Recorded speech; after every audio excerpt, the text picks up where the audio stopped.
मागता जे ना मिळे टाळल्याने ना टळे. जीव मात्रा सोडिना हे जन्म मृत्यूचे जुळे. जन्म असतो अंध अगदी मृत्यूला आहेत डोळे.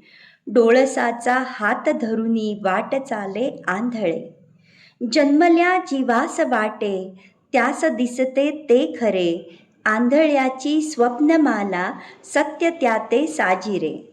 भास स्वप्नातील काही सुखविती त्याच्या मना. त्याच मनातील दुःखे जाळीती त्या जीवना. प्रेम नाती लाभ हानी कीर्ती सुद्धा कल्पना. देव आणि दैव याही सत्य ना संकल्पना. सोडूनी या हात मृत्यू सहज केव्हा गुप्त होई. जीवनाचे शून्य अंती होऊनी शून्यास राही. होऊनी शून्यास राही. कवी आहेत ग. दी. माडगुळकर.